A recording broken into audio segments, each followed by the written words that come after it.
tantangan ber-IMM itu sangat yang saya alami selama 4 tahun setengah saya ber-IMM banyak sekali. Pertama, bahwa seringkali IMM itu dipandang sebelah mata oleh banyak pihak, baik itu fakultas, kampus dan sebagainya. Tapi itu tidak semuanya, hanya beberapa orang saja yang menganggap sebelah mata. Tapi kadang juga itu berpengaruh untuk kita bergerak. Itu yang pertama. Yang kedua, pernah suatu tantangan itu ketika saya di rumah, bahwa saya kan memang bukan orang Muhammadiyah.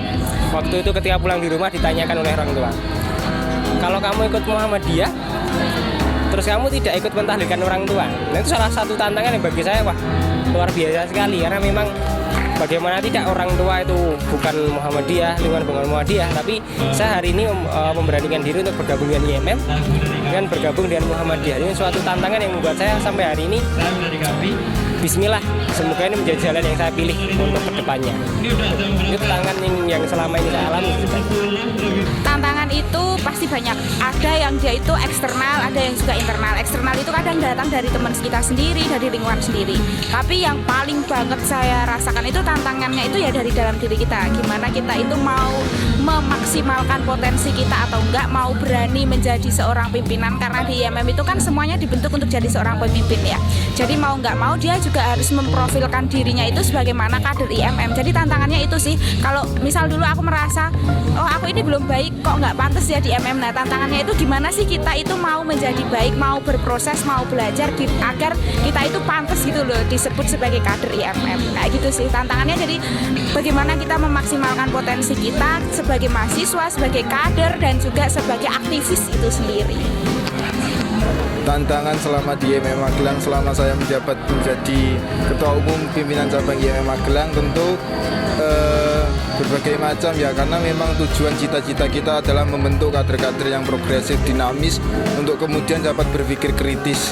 Dan tantangan untuk menjadikan kader-kader seperti itu tentu banyak sekali, karena yang pertama bisa saja militansi kader yang sulit, memang sulit untuk membangun militansi dalam diri kader. Yang kedua tentu kader-kader yang hanya ikut di Ikatan Mahasiswa Muhammadiyah ini bukan benar-benar untuk berjuang dalam gerakan kemuhammadiyahan, tetapi hanya sebagai hobi atau senang-senang saja, seperti itu. Saya kira tantangannya sama dulu dengan sekarang ya, adalah bagaimana menduniakan gerakan. Artian gini, bagaimana gagasan yang ada di IMM itu dapat tersosialisasi dengan baik gitu di seluruh kalangan itu. Maka tantangan bagi kader sebenarnya bagaimana mampu meningkatkan aktivitas literasi dan bagaimana mampu menuliskannya gitu, sehingga semua orang gitu ya, atau semua kalangan itu mampu mengaksesnya gitu. Artinya sesibuk apapun aktivitas di IMM gitu, kalau tidak ada outputnya gitu, maka ya sama saja, hanya menjadi ritual saja, rutinan gitu. Nek saya melihat tidak hanya IMM, jadi Muhammadiyah pada umumnya. Saya mencontohkannya IMM dengan UMM begitu. Kita itu walaupun UMM, IMM itu memiliki mekanisme pengkaderan yang oke, ya, terstruktur, beres, dijalankan dengan baik, tapi nek menurut saya kok masih kurang kader begitu. Kurang itu dalam artian tidak hanya kuantitas, tetapi lebih ke kualitas. Kadernya banyak, kalau seandainya diimbangi dengan kualitas kader yang sedikit meningkat, menurut saya akan jauh lebih bagus.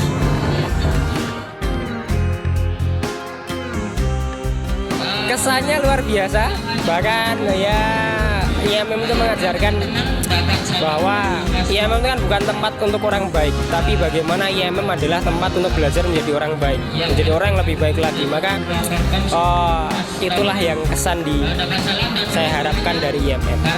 Kesanku selama ber-IMM membahagiakan, lebih banyak bahagianya daripada sedihnya. Sering kali jatuh tapi sering kali juga bangkit, sering kali kecewa, sering kali dipatahkan, tapi juga disitulah cinta itu ada ya. Kesannya IMM sudah menjadi rumah saya untuk berproses. IMM yang sudah mendewasakan saya, yang menjadikan saya menjadi kader Muhammadiyah yang nantinya kemudian dapat berkiprah menjadi kader yang benar-benar bermanfaat bagi umat, seperti itu. Pesan untuk IMM untuk siapa? Kalian ya. Kalau untuk pimpinan, jadi setiap pimpinan itu kan punya program kerja. Pesan saya adalah sebanyak apapun program kerja yang dikerjakan, sepanjang tidak mampu menjaga jamaahnya gitu, maka sia-sia gitu. Artinya apa? Dalam setahun itu, kalau kalian berangkat dilantik itu ada 30 orang gitu, ada 12 program kerja, lebih baik kalian utuh anggotanya dibandingkan semua program kerja tercapai tapi anggotanya berantakan. Maka bagi saya menjaga jamaah itu kadang menjadi tantangan sendiri juga. Menurut saya pas perbandingannya ya, dari dulu saya jadi anggota IMM dengan yang saat ini, sekarang jauh lebih oke. Sudah banyak, itu yang tadi saya bilang, banyak kadernya begitu, organisasinya menjalankan kaderisasi dengan baik. Tapi alangkah lebih bagusnya kalau kualitas kadernya juga ditingkatkan. Itu menurut saya. Pesan untuk IMM, jangan pernah takut gagal, jangan pernah takut dengan apa yang kita lakukan. Selama apa yang kita lakukan adalah suatu kebaikan, insya Allah selalu ada jalan untuk kita. Dan yang ingin saya harapkan bahwa IMM bukan hanya sekedar kita bergerak di kampus, tapi bagaimana kita bergerak di masyarakat. Maka masyarakat sangat butuh dengan IMM, maka ayo kita hari ini terjun ke masyarakat, bagaimana kita mencari solusi untuk masyarakat. Itu harapannya. Pesannya sih ya apa ya, banyak banget ya kalau mau dibilang pesan. Cuma harapannya saya tetaplah membela kepentingan bersama, kepentingan rakyat ya. Intinya hari ini kan karena beragam banget kader IMM itu, jadi ada yang dia sifatnya kepentingan pribadinya itu tinggi, tapi masih ada kader-kader yang pasti dia itu berjuang karena lillah.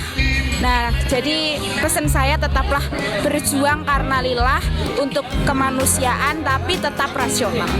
Pesan buat IMM Magelang, khususnya buat kader-kader IMM Magelang ya, kedepannya menjadi kader-kader yang lebih kritis, dinamis, tentu yang seperti yang dicita-citakan Muhammadiyah itu sendiri. Karena memang IMM sebagai anak kandung Muhammadiyah harus mengadopsi cita-cita Muhammadiyah itu sendiri. Kesan ya, apa kesan saya ya? Pasti hampir semua kader itu kesan paling mendalam di IMM adalah kalau ikut DAD, ya nggak sih? Itu pasti yang bakal diingat, karena itu momen pertama orang ditempa secara keras gitu kan.